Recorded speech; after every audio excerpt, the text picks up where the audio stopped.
Selamat malam Bapak Ibu, saya perkenalkan diri dulu lagi ya. Nama saya Ronald Colin Simanjuntak, pemilik kos Ronald 1 yang salah satu properti saya berada di Bekasi. Saya coba sharing sih, berbagi atas apa yang udah saya kerjakan untuk menaikkan okupansi saya.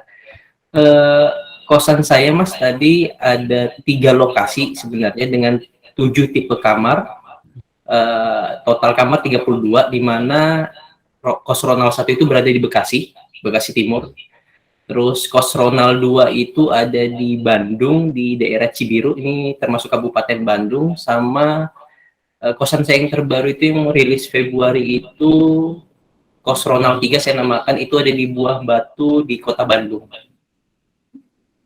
Baik. Lumayan banyak ya Pak ya? Iya.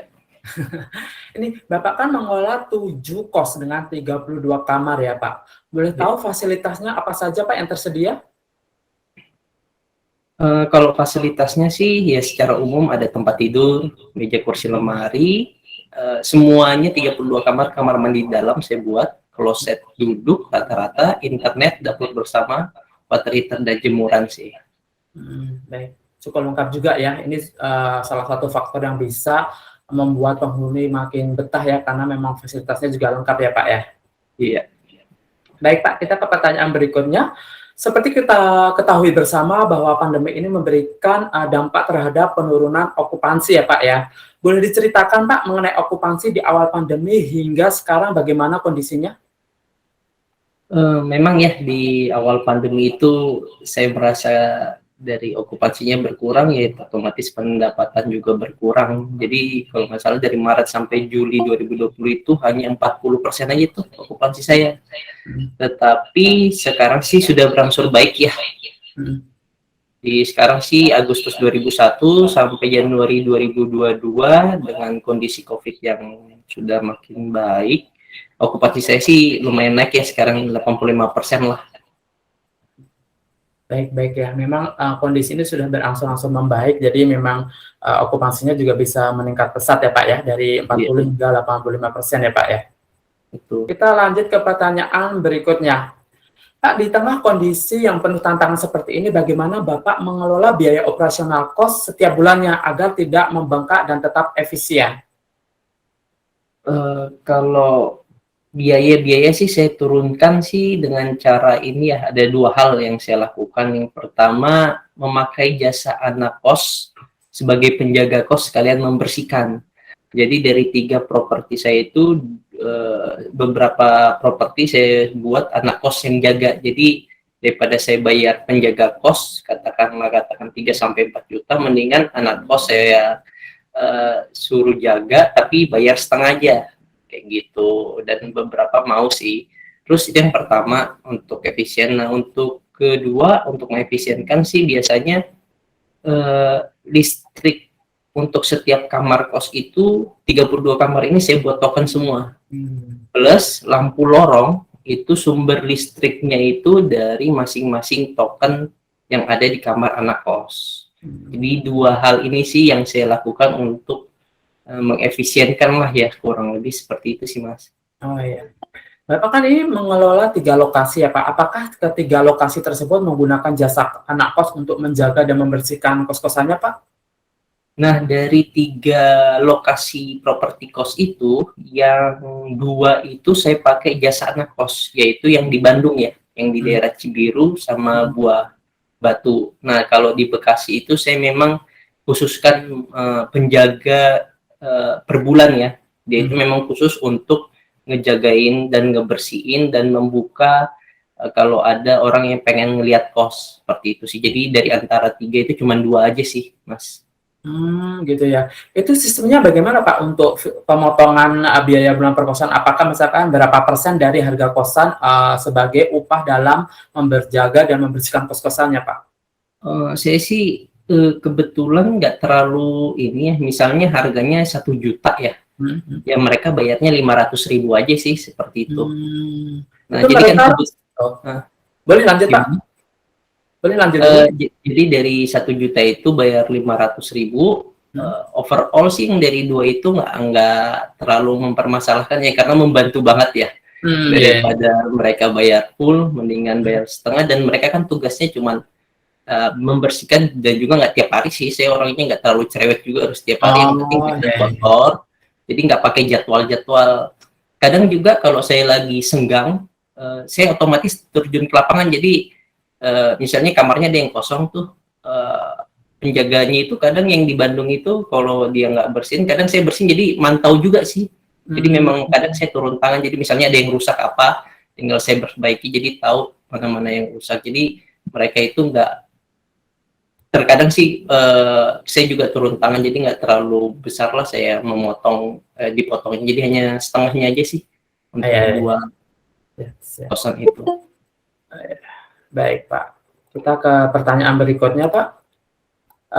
Pandemi ini kan membutuhkan strategi khusus ya Pak dalam menarik calon penyewa kos. Nah, strategi apa yang dilakukan Bapak untuk menarik calon penghuni kos agar okupansinya Bapak itu mengalami peningkatan? Ya tadi yang menaikkan dari 40 sampai menjadi 85% sih ada 3 hal ya yang saya lakukan. Pertama itu merenovasi, kedua menambah fasilitas, yang ketiga itu melakukan promosi. Nah, yang merenovasi sama menambah fasilitas ini saya bilang istilahnya dari internal lah, dari internal kos itu. Sedangkan promosi itu dari bagian eksternal. Jadi kalau internalnya aja kita bagusin, tanpa kita ngelihat bagaimana cara mempromosikannya, itu percuma. Jadi kayak barang bagus tapi nggak bisa kita marketingkan atau jualkan, itu percuma. Jadi dua komponen ini penting sih. Nah, pertama yang merenovasi itu saya cat ulang, itu yang di Bekasi itu saya Desember renovasi.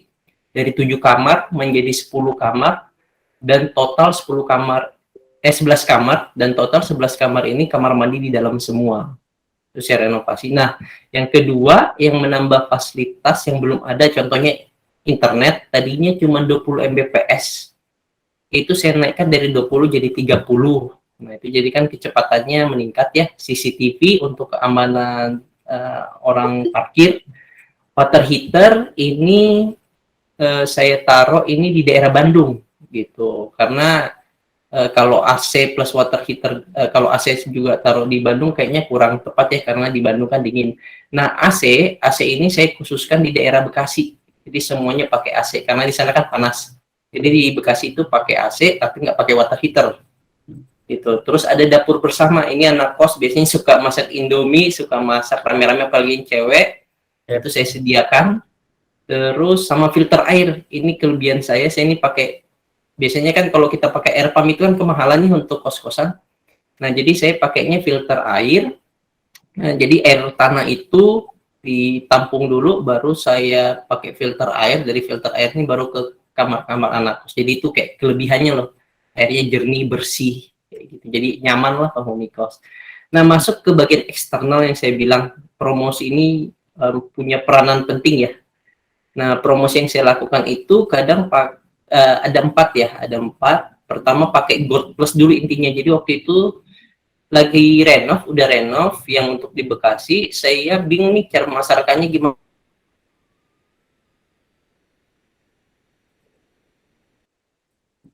Mana nih, biasanya saya anti yang namanya iklan berbayar. Itu anti bayar, kalau nggak salah 148 atau 150.000 plus dapat saldo. Nah, saldonya itu ads, jadi saya setiap hari itu sisihkan 5.000, 10.000, sehingga iklan saya itu di atas setiap hari. Nah, itu okupansinya ya cuma 20% lah, nambah 2 sampai 3 kamar lah. Jadi banyak yang chat. Nah, setelah itu ada pakai lagi promo iklan. Jadi kalau pakai God Plus ini iklan, jadi bisa dibuat tuh diskon berapa, ada keterangannya. Jadi nanti di iklan kita itu muncul kata diskon itu. Dan masyarakat Indonesia kan suka diskon ya, kebetulan. Nah, kayak gitu. Jadi, terus yang keempat, Mamikos harga eksklusif ini tolong dikoreksi nanti ya kalau saya salah menyampaikan. Pengalaman saya Mamikos harga eksklusif ini ketika kita beli God Plus 2 itu dapat program Mamikos harga eksklusif di mana kita itu kayak daftar, dan kalau tembus nanti kita diiklankan paling atas. Terus ada tulisan promo. Nah, itu jadi kelebihan Mamikos harga eksklusif ini kalau nggak salah sama 1 bulan iklan kita itu paling atas, dan harga kita itu dipotong gitu, tadinya contohnya 1 juta, jadi tulisannya 900, ada dicoret 1 jutanya. Jadi orang-orang pasti akan ngechat kita duluan karena satu sisi iklan kita paling atas sedaerah itu ya. Contohnya Bekasi Timur itu iklan saya selama 1 bulan di atas terus. Jadi dichatin terus tambah lagi ada kata diskon kayak gitu sih, Mas. Jadi kurang lebih strategi okupansinya 3 hal ini sih, Mas. Oh ya, jadi memang promosi tetap harus dilakukan ya. Terus tadi Bapak juga di sini meningkatkan pelayanan dan fasilitas ya. Tadi bilang bahwa Bapak kamar mandi yang di luar dibuat di dalam dan fasilitas yang belum ada ditambahkan gitu. Apakah dengan adanya fasilitas-fasilitas perubahan fasilitas dan fasilitas tambahan, Bapak meningkatkan atau menaikkan harga kosnya atau tetap sama aja? Tentunya sih saya naikkan ya. Contohnya tadi kayak kamar mandi di luar itu 600, dengan fasilitas yang ada saat ini saya buat harganya 1,1 juta. Jadi pangsa pasarnya juga naik gitu loh. Jadi saya milih pangsa pasar yang cukup menengah ke atas sih jadinya jatuhnya. Jadi harganya juga naik sih saya buat. Baik. Ketika Bapak menaikkan harga tersebut dari 600 menjadi 1 juta sekian, itu apakah berlaku bagi penghuni baru atau memang penghuni yang sudah ada gitu, Pak? Kebetulan yang ketika renov ini yang di Bekasi itu penghuni lama itu cuma 1 orang yang bertahan. Jadi waktu itu saya tawarin ke penghuni-penghuni, ini saya pengen renov nih, siapa yang pengen bertahan? Kebetulan pada minggir-minggir akhirnya cuma 1 orang yang bertahan. Nah, yang 1 orang ini saya naikin sih. Tadinya jadi cuma bayar range 700-an, tapi saya bilang ini ada fasilitas nambah. Contohnya internet, CCTV, dan lain-lain lah yang saya taruh di dapur bersama, dan naiknya jadi 1,1. Mau bertahan atau enggak? Oh, dia mau gitu loh, karena mungkin udah nyaman ya. Kamar mandinya juga saya renov. Nah, jadi kebetulan yang lama itu cuma 1 orang, dia mau, dan sisanya itu kurang lebih 10 kamar yang lain itu penghuninya baru-baru, jadi nggak mempermasalahkan harga sih. Baik. Memang fasilitas itu menjadi salah satu faktor bagi para penghuni kos agar mereka bisa betah ya Pak ya, dan nyaman ya. Karena semakin lengkap juga pasti semakin enak tentunya buat si para penghuninya ya Pak ya. Baik. Betul. Ya, kita ke pertanyaan berikutnya Pak. Mencari dan mempertahankan penghuni itu kan sama-sama sulitnya ya Pak. Kalau tadi strategi Bapak dalam mencari penghuni kos, nah kalau sekarang strategi Bapak dalam mempertahankan penghuni kos agar betah tinggal di kosan Bapak itu apa Pak? Ya, terima kasih pertanyaannya Mas. Pertama sih ada 5 hal ya yang saya lakukan. Tadi ketika kita udah dapat penghuni kosnya, ya harus kita jaga nih, kita harus pertahankan. Nah, biar mereka lanjut terus. Nah, kurang lebih sih ada 5 hal nih kalau yang saya lakukan. Pertama, menjaga dan meningkatkan kebersihan. Nah, ini penting banget nih. Kalau biasanya sih yang di Bekasi ya, untuk yang di Bekasi itu biasanya dia 2 minggu sekali dibersihin lantai lorong-lorongnya ya. Ini khusus lantai lorongnya. Itu yang pertama, menjaga kebersihan. Terus sampah-sampahnya itu diambilin juga. Jadi saya buat tong sampah tersendiri, itu ada 3 titik. Dari 11 kamar saya punya 3 titik tong sampah, saya taruh di lantai 2. Nanti akan ada yang ngambilin tuh, si penjaganya ngambilin, taruh ke bawah supaya mereka nggak capek, sebab kan tempat sampah itu di lantai 1 biasanya. Nah, kedua, saya menyediakan penjaga kos. Itu biasanya penjaga kos ini diinfokan nih sama si penghuni kos, misalnya rusaknya ini, misalnya penjaga kos, nanti penjaga kos info ke saya. Nah, kayak gitu sih. Jadi fungsi penjaga kos ini, misalnya ada keluhan-keluhan dari si penghuni kos, ya bisa tersampaikan gitu loh, bisa cepat selesaikan. Misalnya penjaga kosnya bisa nyelesain sendiri, ya lebih bagus seperti itu. Dan ketiga, kita harus wajib ramah nih sama penghuni kos kita gitu loh, jangan jutek, jangan bawel, apalagi cerewet tuh. Biasanya kalau cerewet, anak kosnya bisa bertahan cuma sebulan 2 bulan, cari kos yang lain kayak gitu. Tapi ramah aja, senyumin gitu. Terus meningkatkan pelayanan. Nah, ini yang kadang saya lakukan. Biasanya saya tanya nih ke penghuni kos, butuh apa sih? Contohnya mereka bilang butuh tambah jemuran, butuh gantungan baju di kamar mandi. Oh ya, saya mikir juga, kalau kita ke kamar mandi kok nggak ada gantungan baju kan repot, jadi saya pasang seperti itu. Jadi keluhan-keluhan mereka, tapi yang masih masuk akal dan masih kita bisa akomodir, itu sih coba saya lakukan ya. Seperti itu yang keempat. Nah, yang kelima nih, kalau kita udah lakukan keempat dan si anak kosnya kadang kan cuma bisa memang sebulan atau 2 bulan, ya yang kelima ini sih saya lakukan follow up kelanjutan anak kos. Jadi misalnya untuk anak kos yang baru itu misalnya 6 hari sebelum dia jatuh tempo, katakan tanggal 26 dia jatuh tempo, tanggal 20 udah saya tanyain, ini untuk anak kos yang baru ya, sebulan atau 2 bulan saya tanyain, ini mau lanjut apa enggak. Nah, kalau mereka nggak lanjut, itu langsung saya buka iklan di Mami Kos. Supaya untuk mengiklankan. Nah, jadi ketika mereka nggak lanjut tanggal 26, udah ada pengisinya. Jadi ada waktu 6 hari untuk mengiklankan. Seperti itu sih, Mas. Jadi kurang lebih 5 hal ini sih yang saya lakukan. Nah, ya. Jadi 5 poin ini yang menjadi strategi Bapak dalam membuat penghuninya semakin betah tinggal di kos Bapak ya. Iya, Dan tadi yang terpenting adalah responsif, ramah, dan cepat tanggap apa yang dibutuhkan oleh penghuni kos ya Pak ya. Betul. Baik, kita ke pertanyaan berikutnya Pak. Berdasarkan informasi dari pemberitaan yang saya peroleh bahwa kuliah tatap muka itu sudah banyak ya buka di awal tahun kemarin ya Pak ya. Namun karena di bulan Februari ini Corona mengalami lonjakan yang lumayan pesat, maka beberapa kampus banyak yang menunda untuk melaksanakan kuliah tatap muka atau hanya 50%. Tapi update pemberitaan terbaru yang saya peroleh ada rencana kuliah tatap muka dilaksanakan di semester genap antara Juni dan Juli. Nah, kuliah tatap muka ini kan tentunya menjadi peluang ya bagi Bapak Ronald dan mungkin Bapak Ibu lainnya di sini ya sebagai pemilik kos gitu untuk meningkatkan okupansinya. Nah, upaya apa yang dilakukan oleh Bapak untuk menyambut kuliah tatap muka di semester genap nanti, Pak? Oke. Terima kasih Mas pertanyaannya. Memang sih ini sangat menjadi peluang ya yang ditunggu-tunggu juga. Kebetulan salah satu kos saya itu dekat di 3 kampus tuh, yang di Cibiru tuh ada UIN, Muhammadiyah, Universitas Terbuka, sama Sekolah Tinggi Kesehatan lah, kurang lebih ada 4 apa 3. Dan beberapa sih penghuni kos saya itu mahasiswa tingkat akhir ya, yang nyusun-nyusun skripsi. Nah, apalagi ditambah lagi dengan kondisi tadi info dari yang kita dapat bulan Juni, Juli ya, sudah ada rencana mau masuk. Nah, itu memang persiapan, kita harus mempersiapkan sih dari sekarang kalau bisa. Nah, yang persiapan-persiapan apa sih yang perlu dilakukan? Kalau saya sih tadi ya mendekor ulang sama merenovasi. Nah, yang di Cibiru itu juga mulai besok sih saya mau renov, mau cat ulang gitu loh. Terus menambah fasilitas, udah saya coba lakukan juga yang di Cibiru itu yang dekat banyak kampus, itu dari 20 sampai 30 Mbps ya. Ini yang tadi yang tahap pertama. Nah, yang kedua tetap jaga protokol kesehatan. Kita nggak tahu sampai kapan COVID berakhir, walaupun nanti mahasiswa masuk tetap aja sih kita terapkan aja protokol kesehatan seperti itu. Nah, yang terakhir nih, di terakhir sih ininya cara terakhir itu adalah memberikan diskon. Nah, terkait diskon ini sih ada 3 jenis ya yang saya lakukan diskon. Pertama, jenis diskon pertama itu biasanya bulan pertama saya kasih diskon katakanlah 300.000.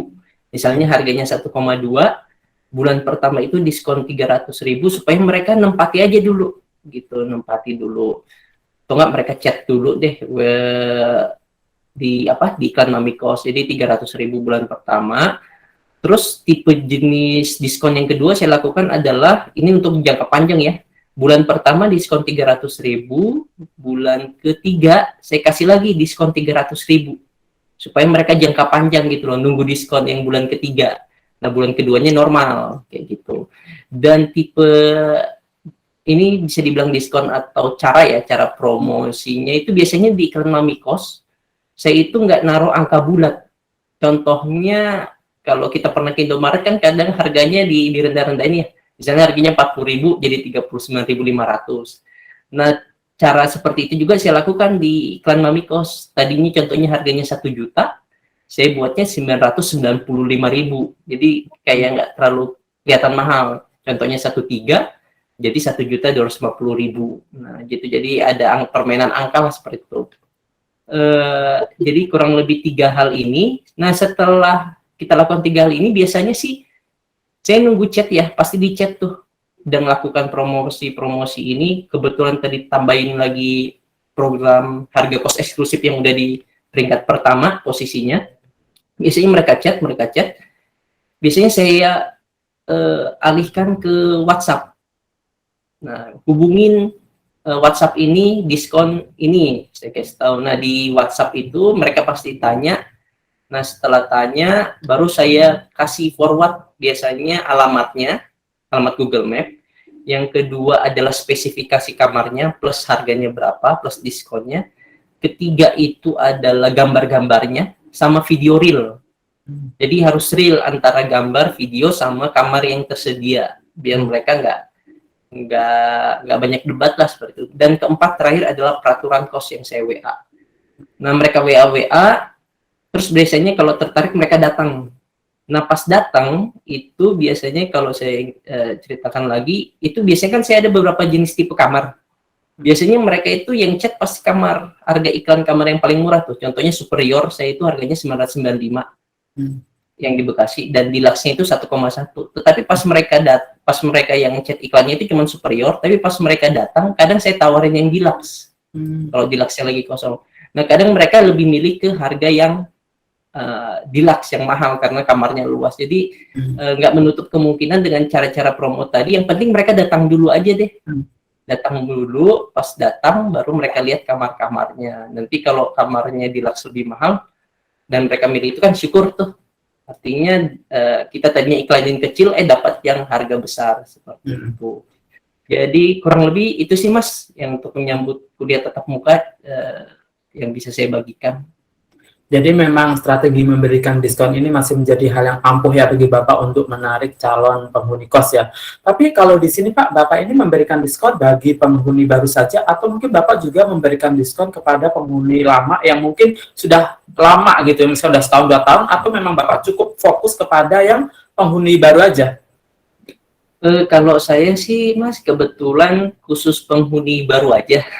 Penghuni lamanya enggak, sebab kan fungsi diskon itu adalah untuk memancing penjualan yang baru ya. Dan kemudian kalaupun misalnya dari 10 kamar nih, yang kayak konsep saya tadi diskonnya 300.000, misalnya dengan 300.000 ini udah cepat nih penuh dalam 2 minggu dan sisa 1-2 kamar.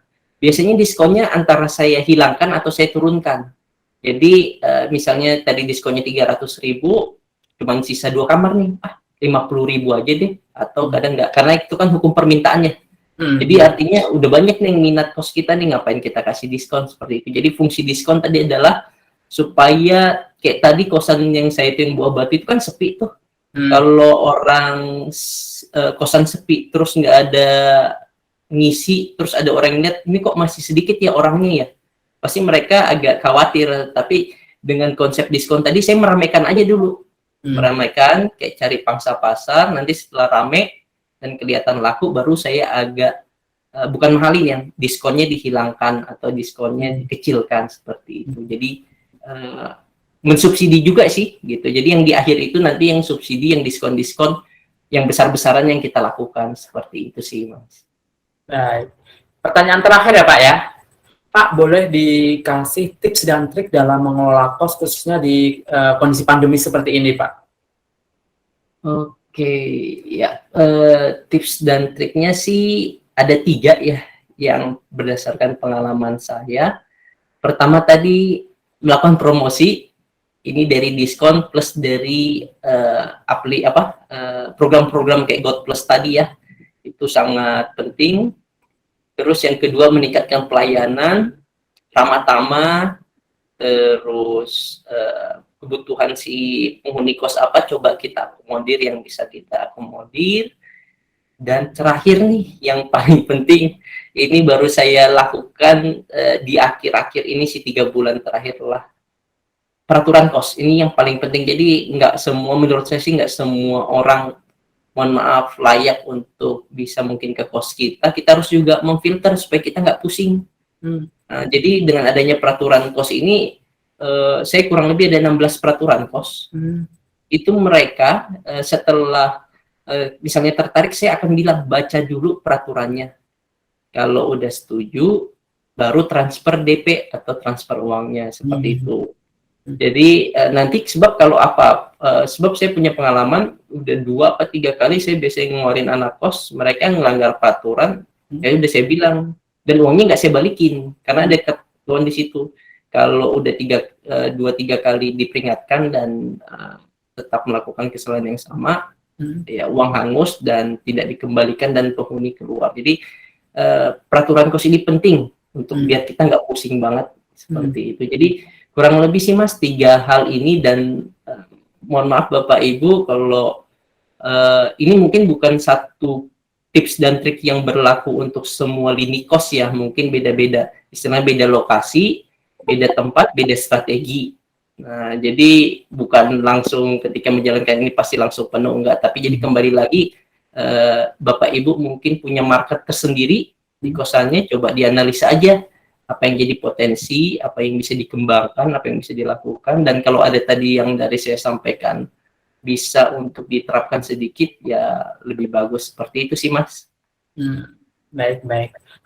Ini menarik Pak, yang poin ketiga adalah menerapkan peraturan kos. Apakah Bapak baru-baru ini menerapkan peraturan kos atau memang udah dari awal itu sudah ada peraturan kosnya? Sebenarnya tadi dari 3 bulan atau 6 bulan lalu lah sebenarnya peraturan kos ini ada, tapi kadang saya update juga sih, saya update terus. Contoh update-nya seperti ini, saya juga dulu saklek orangnya, kayak lawan jenis nggak boleh masuk kamar. Saya mikir lagi, kan mahasiswa di Cibiru itu banyak, mereka belajar kelompok. Saya sampai saklek dulu, tapi ya discuss ke teman yang lain. Saya kan punya grup-grup juga ya, yang usaha kos. Ya nggak apa-apa sebenarnya mereka lawan jenis masuk kamar asal buka pintu, dan nggak boleh nginap lawan jenisnya. Jadi peraturan kos juga harus kadang kita update. Jadi lihat juga nih pangsa pasarnya gimana. Kalau kita terlalu saklek kan nggak bagus juga. Jadi tapi tadi saya terapkan 6 bulan yang lalu. Dan setiap 6 bulan lalu itu saya saklek banget. Infokan yang pertama, lawan jenis gak boleh masuk kamar, lawan jenis gak boleh masuk kamar. Jadi pada pergi gitu loh mahasiswanya. Padahal kan mereka mau belajar kelompok. Jadi peraturannya nggak saya omongkan, tetapi saya suruh baca. Dan itu saya terapkan 6 bulan lalu, 3-6 bulan lalu sih Mas.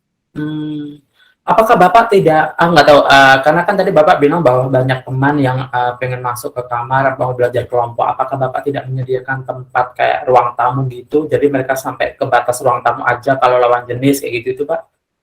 Dari 3 kos itu cuman 1 yang di Bekasi sih saya jadikan ruang tamu. Tetapi memang ada yang sengaja, ada yang bandel, ada memang masukin lawan jenis bukan untuk belajar, tapi memang ya untuk yang lain-lain. Tapi dari 3 lokasi kos itu memang saya sediakan 1 di Bekasi ya, ada ruang tamu sih, jadi mereka bisa ke situ, kayak gitu. Ini Pak, tadi saya pengen tahu aja sih dari perbedaan dari adanya peraturan dan enggaknya. Mungkin Bapak kan baru 6 bulan ya, sebelum-sebelumnya tidak ada. Terus apa yang Bapak rasakan dengan adanya peraturan gitu? Yang adanya peraturan sih jadi keseleksi ya, yang susah diatur. Jadi yang bandel-bandel itu contohnya ya tadi aja yang terkait lawan jenis nginap lah. Sebelumnya kan nggak ada peraturan itu kan, nggak jelas tuh. Orang-orang bebas bawa lawan jenis nginap, dan dengan adanya peraturan ketika mereka nanya, oh ini nggak bebas ya, ketika mereka baca terus dibilang, oh ini nggak bebas ya. Oh enggak, sesuai peraturan aja. Jadi keseleksi aja sih orang-orang yang tahu peraturan kita, jadi keseleksi kayak gitu sih Mas. Jadi nggak sembarangan lah yang ngekos di kita itu, dan kita nggak pusing, itu enaknya.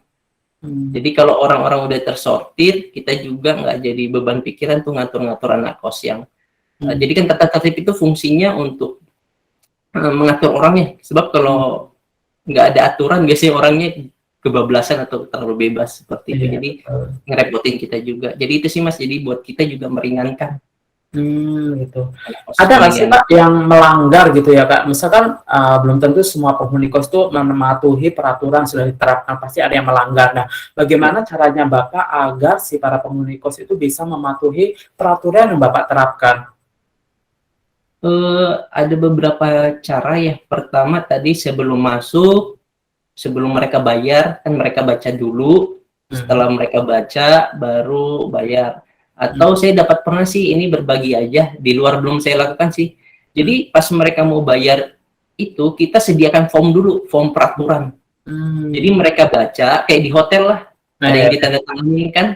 Nah ini belum saya lakukan sih, pengen saya lakukan ke depannya. Jadi misalnya mereka udah baca, terus mereka tanda tangan tuh form hard copy, tanda tangan bahwa mereka setujuin, dan kalau terdapat 2-3 kali teguran akan dikeluarkan dan uang kos nggak dikembalikan. Nah itu sih solusinya, pertama baca dulu, terus kedua suruh tanda tangan. Nah ketiga, biar mereka mematuhi itu saya agak ekstrim nih, khusus di Bekasi itu peraturan saya tempel di depan kamarnya. Setiap kamar itu Pak. Iya, saya tempel, ini ekstrim banget. Ekstrim banget, tapi yang di Buah Batu sama Cibiru saya pikir nggak terlalu saya terapkan, palingan nanti saya akan terapkan kayak buat spanduk itu loh, jadi satu aja tapi besar. Itu di kayak bentuk spanduk ukuran berapa ya, ukuran 1 kali setengah meter lah, jadi mereka bisa langsung baca. Jadi di satu tempat aja saya taruh nanti sih ke depannya ya, untuk yang Buah Batu sama Cibiru. Terus ya udah sih, saya nggak membacain satu-satu kayak anak kesini loh peraturan, nggak, tapi kurang lebih dengan 3 hal tadi mungkin menurut saya sudah efektif. Tapi kalaupun mereka melanggar, memang anak kosnya yang nggak tahu lagi. Seperti itu.